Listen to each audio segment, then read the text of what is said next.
All right, I'm going to ask this question to both of you. And Scott, we'll start with you. Is manpower currently adequate for the job of public safety in Oconee County? I've answered that on more than one occasion. On any given day, assuming everybody's healthy, nobody's in school, everybody's at work, on a given day shift, I have 5 deputy sheriffs, 6 deputy sheriffs on duty for 186 square miles and over 500 miles of paved roadway. That's a lot of ground to cover. That's a lot of ground to cover. We're down right now in the Uniform Patrol Division, working with the county government on the budget. We're down 4 positions in the Uniform Patrol Division. We're down 1 position in CID. Again, working with the county government not to raise the budget and not to hit you, the taxpayer, in the pocketbook.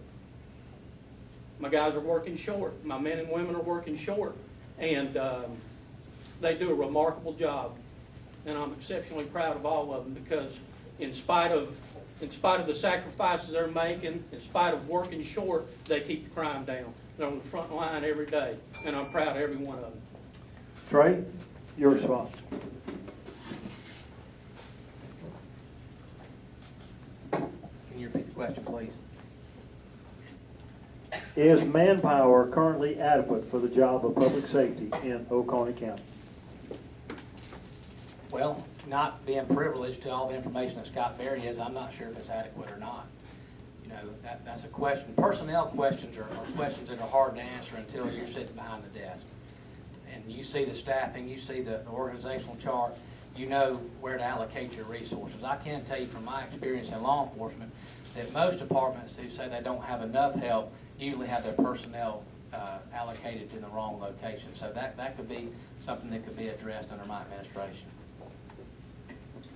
All right, Trey, here's a question for you. If elected sheriff, is it your plan to add furlough days to the employees of the sheriff's department and also to discontinue allowing deputies to drive their patrol cars home in order to balance the budget? I don't anticipate that we'll have any furlough days. We haven't furloughed anyone in Snellville. We made a lot of cuts, though, in Snellville that I just don't believe were made here. So furlough days, absolutely not. Now, on the question about take-home vehicles, I'm for a take-home vehicle program. I'll tell you that. I firmly believe in allowing deputy sheriffs to take their vehicles home. But I believe that you have to have some sort of a boundary. You can't just simply say you can drive your car home. You know, that can get out of hand, and folks are driving their vehicles very long distances away and couldn't really respond back if they needed to in a reasonable amount of time. So to answer that question, the take-home cars will not be eliminated whatsoever, but it will be evaluated to make sure that the distances are set at a proper limit. Can I respond to that? I was going to ask you to.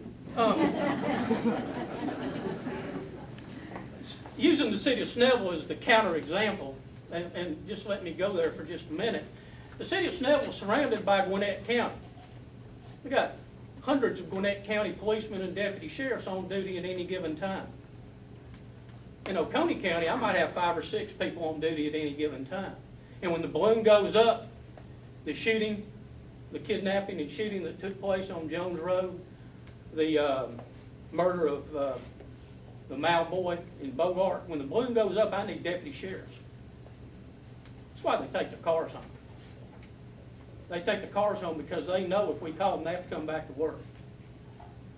The actual shooting that took place on Jones Drive was actually the shot that was fired by a deputy that was actually off duty that day.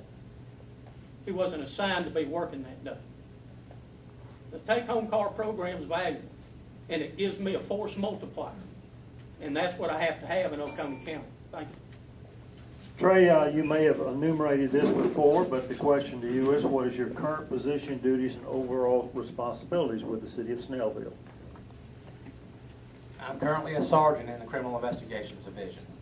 We have a lieutenant in the Criminal Investigations Division, but he's been out on extended medical leave for almost 8 or 9 weeks now. We have a captain that oversees what's called a Support Services Division, which encompasses investigations, dispatch, and records. I'm responsible for the day-to-day operations and case management of all my investigators and the hundreds of cases that we're assigned every month. Most of our investigators are assigned a caseload of more than 100 cases a month, and it's a task sometimes to have to manage that. If I could just briefly go back to the take-home cars, I think I made it relatively clear that I am not going to take cars away from deputy sheriffs. We will, though, however, evaluate the distance that they are allowed to take them home, which would not compromise the safety or security of any citizen standing in this room.